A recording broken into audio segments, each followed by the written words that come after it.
Hi, I'm Cantor Matthew Austerklein, and this is the Lowell Milken Center for Music of the American Jewish Experience. In contemporary culture, Jews have been known as masters of string instruments. Violinists like Yasha Heifetz, Yitzhak Perlman, Joshua Bell, and countless others have made an impact on the world of classical music. But what to make of this long-term Jewish relationship to strings? Today, I'll take us through some Jewish music history that shows some of the deeper roots and meanings of the Jewish fiddler, long before he was ever on a roof.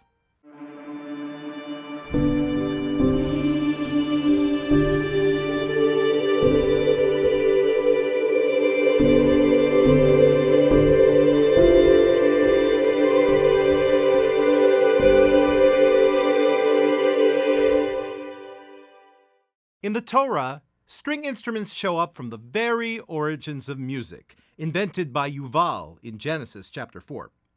Two main string instruments are featured throughout the Hebrew Bible, the nevel, the harp, and the kinnor, the lyre.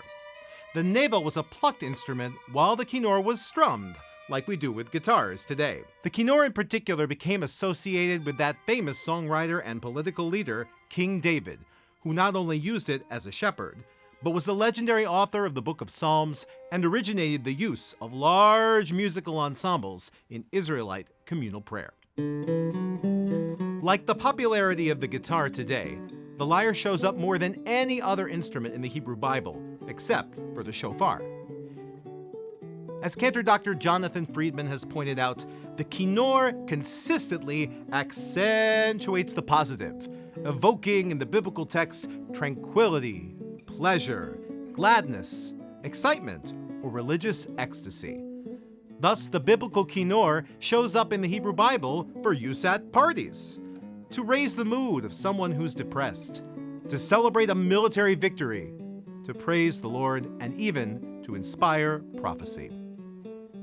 Thus, biblical strings are powerful instruments for building social and divine relationships, and for bringing positivity into human life. Even after the destruction of the temple, when the rabbis of the Talmud forbade instruments in Jewish worship, strings remained a symbol of joy in Jewish religious life. Jews continued to play these instruments for weddings, for feasts, and for dances, uplifting the community in its happiest moments. The lyrics of an Italian Jewish wedding poem proclaim Qechi Kinno se'igila. Take up the kinnor, the lyre, and raise up in rejoicing. Pictures of stringed instruments even adorn the hand-illustrated medieval prayer books, giving a visual soundtrack to the musical elevation of the liturgy.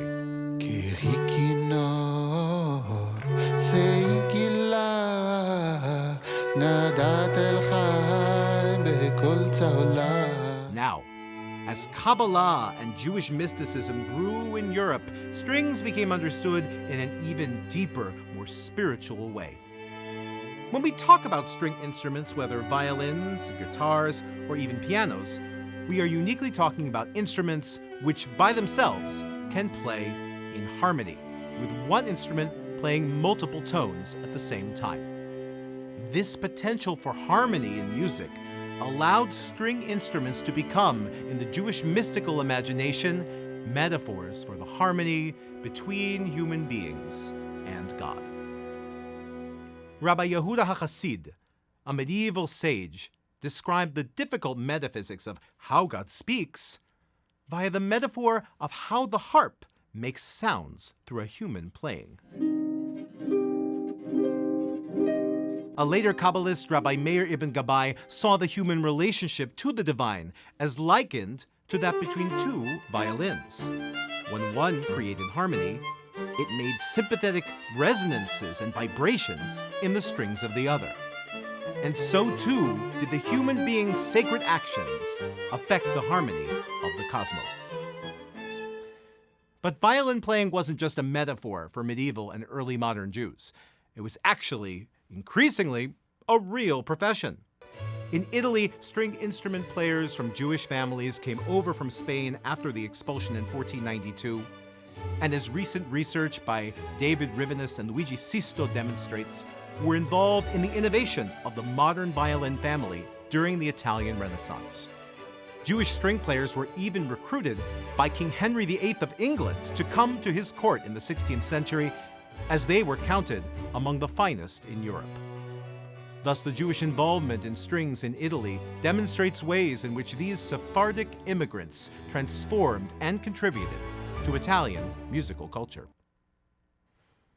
String playing was also big in the Ashkenazic centers of East Central Europe, where Jewish string players, whether on the viol or on the hammer dulcimer, gained renown even among the Christian nobility.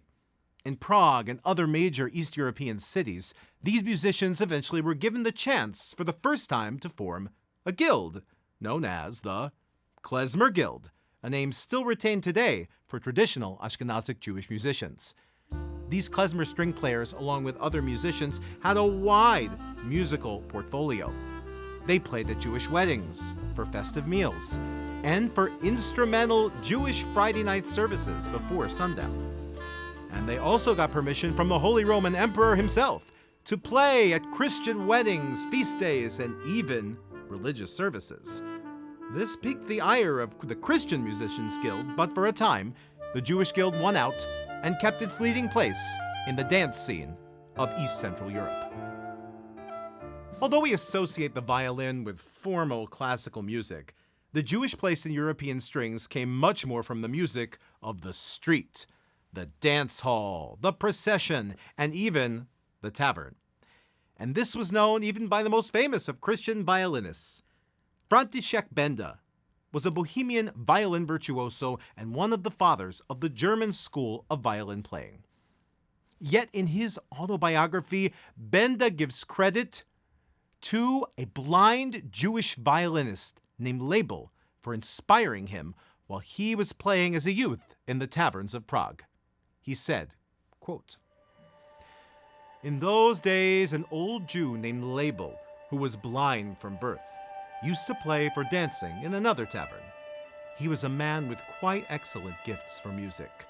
He himself composed the pieces and played exactly and very clearly, even the high notes, and he was able to make his instrument sound exceedingly sweet, although his violin was not particularly good. I often followed him to have the opportunity to think about the way he played, and I must honestly admit that I received more stimulation from him than from my master to make my instruments sound as well as I could." Thus we see that Jewish string players were a major part of the European street scene, and yet also part of the spirit of common people which could inspire even the greatest of artists. And it's no small irony that Benda's violin methods were championed by the Jewish violinist Yosef Joachim, who was the teacher of Leopold Auer, whose student was Jascha Heifetz, bringing the legacy of one blind Jewish violinist in Prague down to our own age. Long before Fiddler on the Roof, strings have been part of the Jewish story in unexpected and delightful ways. For their own religious communities and in broader society, Jews have been part of the unfolding legacy of the violin and other string instruments and remain that way to this day. May it always be that strings point us to ways that we too can create harmony in the world. I'm Cantor Matthew Austerklein, and thank you for watching the Lowell Milken Center for Music, the American Jewish Experience.